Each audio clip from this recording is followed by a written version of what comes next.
jelaskan, sekarang Ibu jelaskan kembali ya. Sebelum itu, mari kita sejenak berdoa untuk kelancaran kegiatan pembelajaran kita dengan harapan kegiatan pembelajaran kita berjalan dengan hikmat dan lancar. Ilahumma Mustafa Muhammad sallallahu alaihi wasallam. Al-Fatihah.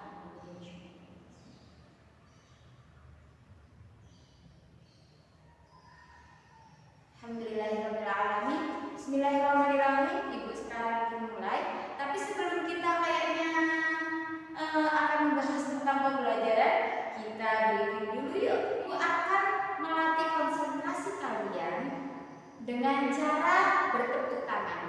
Kalau contohnya kita tepuk 1, tepuk 2, tepuk 3. Jadi nanti semakin lama semakin cepat. Oke? Tepuk 1, tepuk 2, tepuk 3. Tepuk 1, tepuk 2, tepuk 3. Ada yang salah itu. Ya nggak apa-apa. Ulangi lagi ya, lebih konsentrasi. Tepuk 1, tepuk 2, tepuk 3. 1, 2, 3, 2. Oke, sudah kita lemas-lemaskan tangan-tangan kita biar kita lebih enjoy lagi. Oke? Baik, selanjutnya sebelum kita memulai pembelajaran pada pagi hari ini, saya akan mengakseng satu persatu dari teman-teman semua. Baik? Nasir. Hadir, Bu. Rizal. Hadir. Aresa. Hadir. Hani. Hadir. Sofyan. Hadir. Ainul. Hadir. Ridho. Ribut, Bu. Ribut. Sakit. Ribut. Oh, sakit. Ya. Bentar, jangan dulu. Agung. Hadir. Ridho. Hadir. Sudah ya, berarti nihil ya. Ya, Bu. Ya, semuanya sudah hadir ya. Di sini Ibu akan sedikit menerangkan tentang bimbingan konseling kita selanjutnya yang kemarin sudah Ibu terangkan tentang narkoba. Kemudian sekarang Ibu akan menjelaskan tentang apa sih bahaya narkoba pada remaja.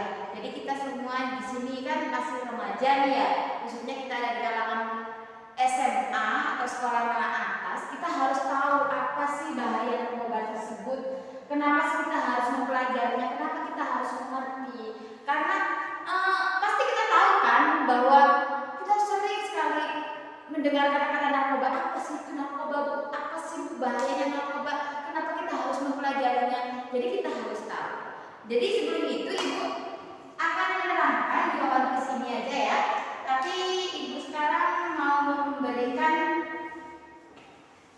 materi kepada teman-teman semua bahwa Ibu sudah memfotokopinya. Sekarang Ibu kasih waktu 2 menit untuk membaca aja, nggak usah dihafalkan, biar nanti kalian paham kalau kita akan belajar tentang apa. Seperti itu ya. Step ini Ibu bagikan terlebih dahulu.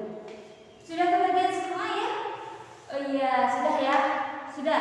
Sekarang kita akan sedikit membahas tentang mendalam sifat-sifat remaja kita, bahwa kalangan remaja ini sangat-sangat rentan sekali terhadap bahaya narkoba. Jadi kita sudah sering sekali mendengar apa sih itu narkoba. Pasti ada banyak jenis-jenisnya seperti miras. Apa miras itu? Minuman keras, ada yang pil kapsul, ada yang pil koplo, ada yang sabu-sabu. Ada pun sekarang itu yang tren apa itu namanya? Lem Raja Wali. Lem Raja Wali itu kalau dihirup lama-lama itu akan fly, kemudian kita akan terngiang-ngiang, kita akan lupa dengan segalanya. Jadi itu efek sampingnya sudah banyak dikatakan bahwa lem itu mengandung bahaya narkoba. Jadi seperti itu ya. Jadi kita akan mengetahui tentang apa sih itu narkoba. Kita sudah membahasnya kemarin. Apa yang dimaksud dengan narkoba? Maaf saya lupa. Apa yang dimaksud dengan narkoba itu apa? Ada yang tahu kira-kira? Enggak tahu. Kemarin, ayo dibukalah bukunya tentang pembelajaran kemarin bahwa narkoba itu apa sih, Bu?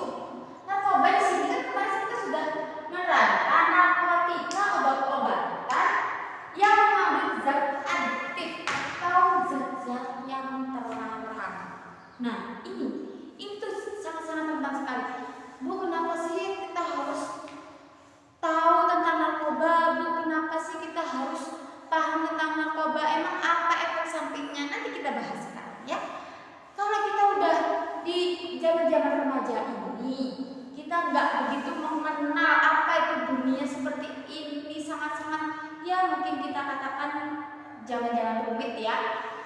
Itu sangat-sangat terbatas sekali kalau kita tidak mengetahui apa itu narkoba.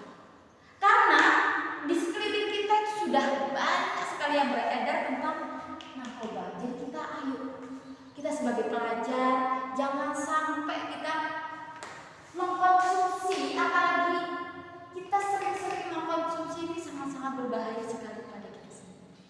Ya, jadi ayo tolong kita pelajari dengan sesama bahwa bahaya narkoba ini sangat-sangat kejam untuk di kalangan remaja, khususnya kita semua. Ya, sebelum kita membahas tentang bahayanya, kita harus mengetahui faktor-faktor apa saja yang kita dapat pelajari bahwa kenapa remaja sekarang sangat-sangat banyak sekali menggunakan narkoba ini.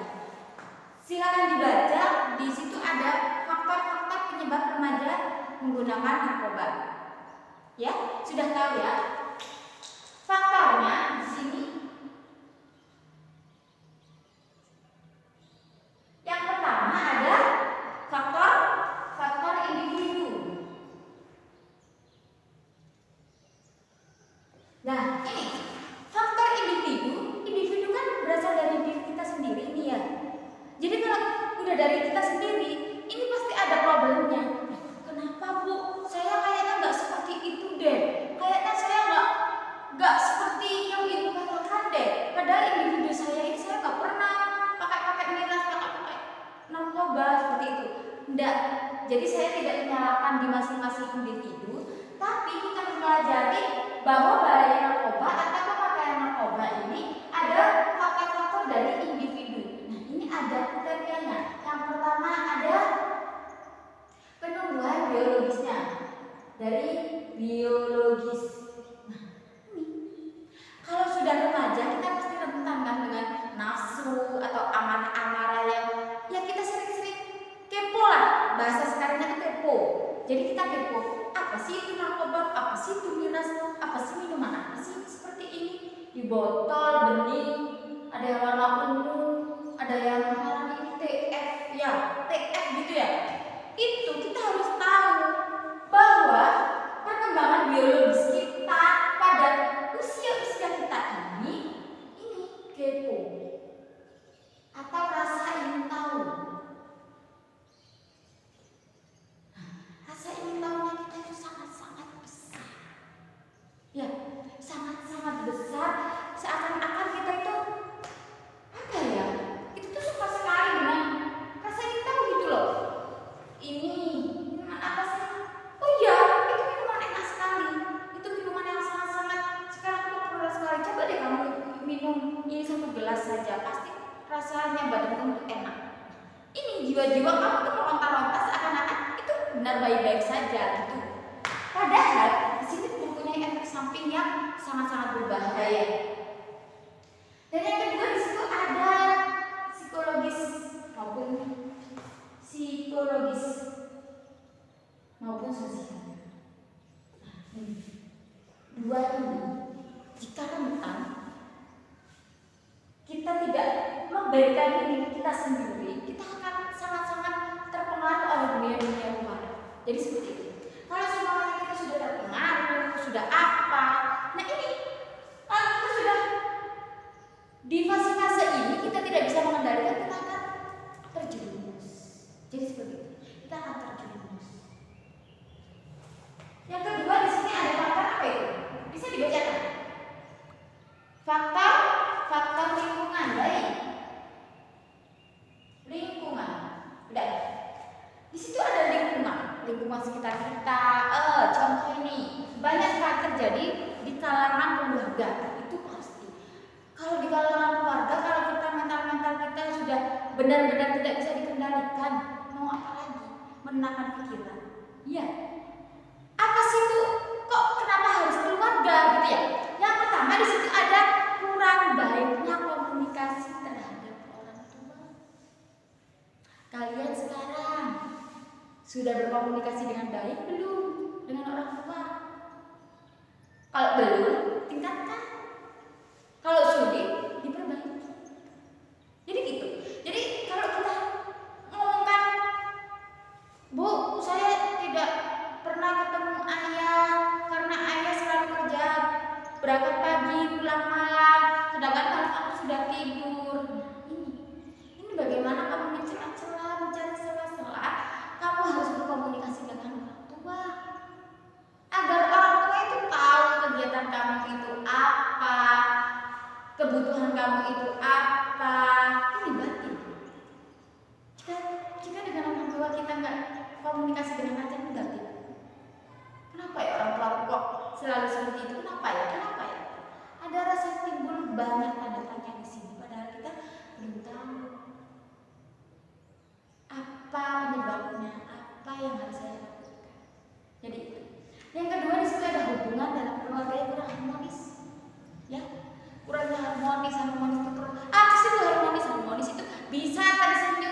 itu secara globalnya, ya. Bisa nggak sih? Ibu, aku pulang. Ayah, aku pulang. Salim dulu. Ayo nak, kamu makan terus. Kamu nggak akan pulang dengan murung. Ayahku kemana? Ibuku kemana? Ini yang sangat-sangat menjadi beban untuk kita, terutama di kalangan kalian-kalian ini. Yang ketiga, orang tua bercerai. Itu pasti orang tua bercerai, beban mental. Apalagi kita sudah dewasa, udah tahu kalau itu tuh nggak baik, kita nggak baik untuk keluarga gitu loh. Kita tahu bapak ibu kita pisah, nggak serumah lagi, kita pasti nih mental. Yang selanjutnya di situ orang tua yang serba membolehkan, atau ya udah kamu pergi saja, nggak usah pulang sekalian, nggak apa-apa kok, ibu nanti juga keluar, bapak nanti juga keluar. Dibolehkan saja kemana-mana, dibolehkan tanpa ada jangan nak, itu nggak baik, jangan nak, itu nggak baik, nggak boleh, tanpa ada larangan seperti itu. Dan yang ketiga di sini ada faktor apa? Lingkungan. Ya. Yang selanjutnya di sini ada faktor lingkungan. Nah, faktor lingkungan itu apa? Contoh, kalau kita ada di sekolah, bahwa peraturan sekolah itu sangat-sangat ketat sekali, kan kita tuh, sekolah aja kok, aku mau bolos deh. Sekolah aja kok, tidak ada rasa disiplin di dalam dirinya. Itu. Kemudian di sekolah itu nggak ada kedisiplinan. Jadi itu sangat-sangat tidak dibolehkan, ya. Kemudian, nah ini sekarang banyak sekali murid atau di kalangan mahasiswa pun banyak yang mengkonsumsi narkoba dengan bentuk apapun, kadang kasus pun itu nggak bisa dilihat oleh teman pun, nggak bisa dilihat. Itu kesannya itu perasaannya kayaknya apa sih dia, oh nggak mungkin dia pusing aja, padahal itu adalah obat-obatan. Dan kita sangat-sangat, jika tidak tahu, yaitu kadang bodohnya. Dan selanjutnya di sini ada faktor pergaulan. Nah, ini kalau kita sudah bergaul dengan siapapun, kita harus tahu, kita harus bisa memilah dan memilih mana yang benar dan mana yang salah. Kita harus tahu bahwa gimana ya, teman sekarang itu sangat-sangat rentan kalau kita nggak tahu asal usulnya atau tidak tahu tentang identitasnya. Nanti kalau kamu diakrabin, nanti kamu diajak kemana-mana, nanti kamu mau aja. Padahal di situ inginnya mereka mengajak kamu kepada yang salah, tapi kalian nggak pernah tahu. Ini harus kita sangat-sangat kita jaga, ya. Ini. Sekarang kita langsung memasuki apa sih bahaya narkoba? Oke, bahaya narkoba. Nah ini bahaya narkoba, khususnya di kalangan remaja seperti kita. Jadi kita tuh harus tahu apa yang harus kita lakukan ketika ada narkoba di sekeliling kita, ya. Ini kalau kita sudah tahu apa itu narkoba, apa itu miras, apa itu hal yang semacamnya, bisa disebut ada apa ya, ganja dan lain sebagainya. Ini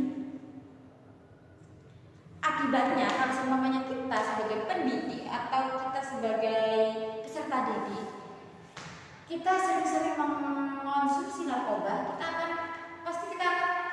ini membuat syaraf kita atau otak kita ini hancur. Wow, hancur seperti apa, Bu? Itu ya. Karena zat aktif narkoba ini sangat-sangat tajam. Ya, tajamnya itu seperti apa sih, Bu? Ya, zat adiktif kalau sudah kita berada di bahan kimia atau bahan-bahan yang tidak seharusnya dikonsumsi untuk manusia berlebihan, ini kita akan merusak saraf. Apalagi kita di dunia pendidikan. Kalau sudah merusak saraf nih, otak kalian sudah rusak. Kemudian ini ada negeri, ada bangsa, keluarga, masyarakat, terus di sini organisasi, terus di sini ada sekolah. Kalau sudah saraf kalian ini hancur atau sudah saraf kalian ini sudah rusak, bagaimana dengan negeri kita? Bagaimana dengan bangsa kita? Bagaimana dengan keluarga kita? Bagaimana dengan masyarakat sosial kita? Bagaimana dengan organisasi kita yang sering kita ikuti? Bagaimana dengan sekolah kita? Nah ini yang sama-sama. Kalau sudah sistem otak kita sudah sudah rusak, mampukah kita berpikir untuk negeri? Mampukah kita untuk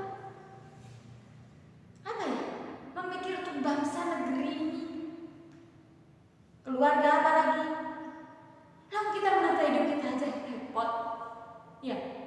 Menata saya ini mau di sini, tapi saya ini udah mengkonsumsi, duduk aja sempurna. Apalagi kalau sudah saat kita yang sudah rusak. Kamu siapa? Kayaknya kamu gak kenal aku, kamu bodoh. Padahal itu gurunya. Bagaimana coba? Padahal itu gurunya. Tapi ini udah mencret. Kalau bahasa kita yang sehari itu mencret gitu ya. Ini sangat-sangat berbahaya. Udah, kalau semuanya kita sudah sarafnya rusak, ini sudah saraf ya. Belum nanti naruh di kita, hati kita, perasaan kita. Ini yang harus kita perhatikan sangat-sangat berlebihan. Jadi kalau sudah sistem saraf kita, ini mental kita juga akan terpengaruhi. Terus hati kita akan selalu gundah, gelisah. Itu salah satunya. Itu yang sering-sering nampak ada di sekitar kita. Kemudian di sini ada yang sudah kalian baca, bahwa bahayanya mengkonsumsi narkoba di usia 11-24 tahun itu akan sangat-sangat berdampak negatif. Apa sih negatif itu? Berdampak buruk. Ya sering sudah kita baca di sini, yang kita baca ada yang pertama perubahan sikap. Perubahan sikap.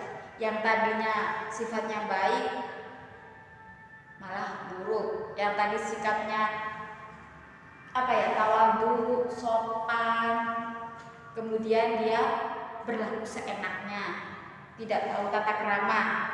Bahasa kita sehari-hari itu seperti itu ya. Kemudian yang kedua, sering bolos. Ini kalau sudah mengkonsumsi seperti itu, kenapa dia sering bolos? Dia merasa gak nyaman ada di sekolah. Dia terlalu dikekang, dia gak bebas, dia gak mau ngapa-ngapain, gak boleh disuruh merokok aja gak boleh, apalagi mengkonsumsi bahaya narkoba atau mengkonsumsi narkoba tersebut. Itu sangat-sangat membuat dia tidak nyaman. Dia pikirannya ini sangat ngeluh, pusing. Tapi dia ingin mengkonsumsi. Kalau dia sudah ketagihan, apalagi dia sudah ketagihan ya, atau dia sudah sering mengkonsumsinya, itu ada rasa candu. Nah, rasa candu itu apa? Ketagihan kalau tidak ada itu cari. Kayak seperti kalian, ya. Kalau nggak ada dia tapi selalu dicari. Ya, nggak. Jadi ini bahayanya sering bolos, terus sering ribut ya sama ya. Sering tidak mengerjakan tugas. Kalau dia masih sekolah, terus dia tidak suka ada di sekolah lama-lama, itu seperti itu biasanya. ketiga di sini ini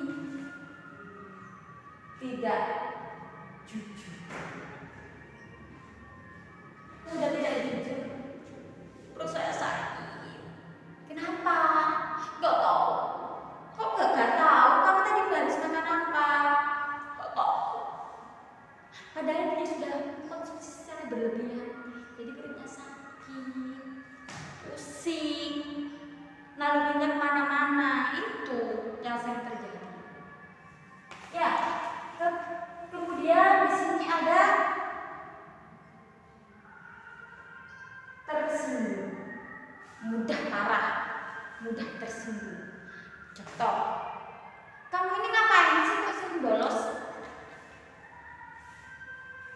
Ya, kamu ini ngapain sih sering bolos? Nggak ngapa-ngapain. Nggak ngapa-ngapain. Terus ngapain ada di rumah? Nggak ngapa-ngapain. Terus dia nyolot seperti itu. Wah, ini orang-orangku sendiri kok.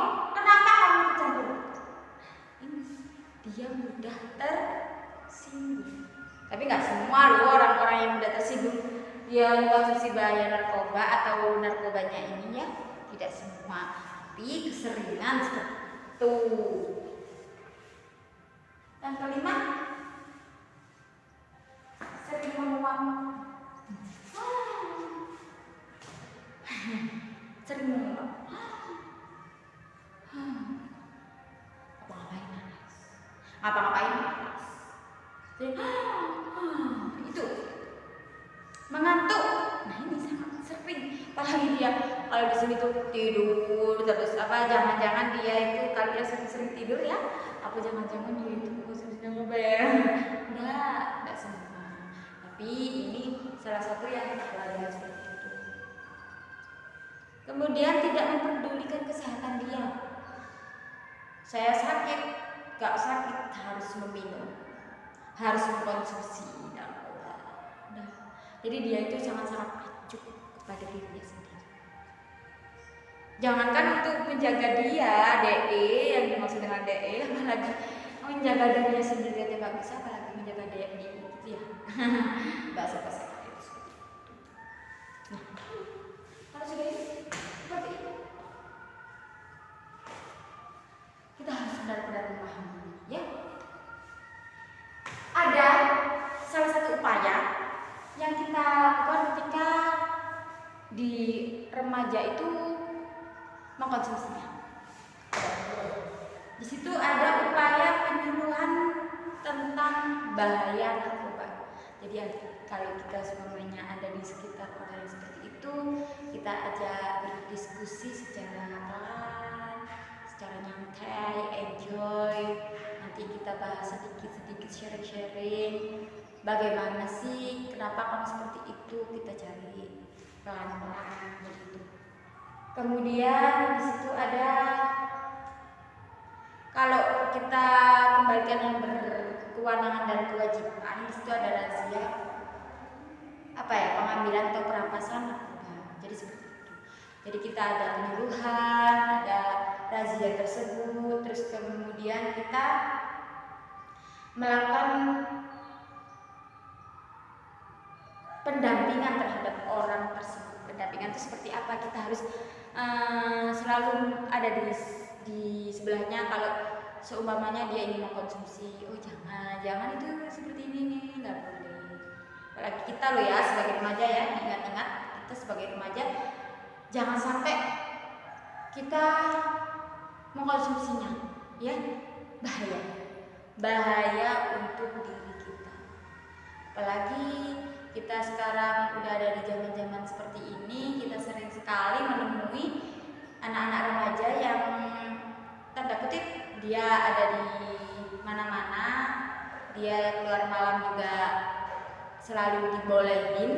Jadi itu sangat-sangat tidak baik untuk dirinya sendiri, apalagi untuk diri kita yang ada di sekelilingnya. Jadi kita harus benar hati-hati untuk keselamatan kita, untuk keselamatan bangsa, negara, keluarga kita, masyarakat, sosial kita, itu harus kita jaga-jaga. Jadi seperti itu ya. Kalau kita sudah tahu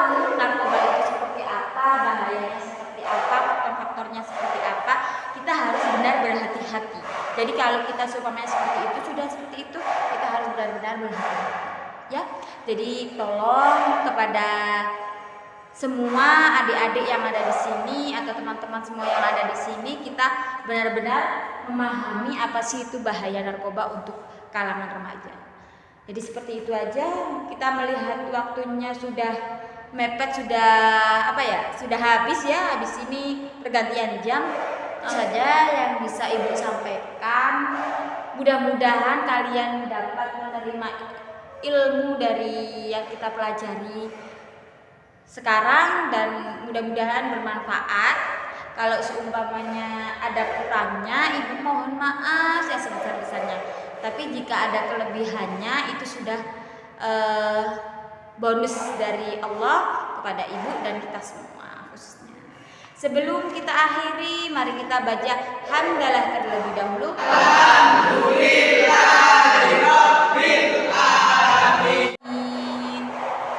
Alhamdulillah.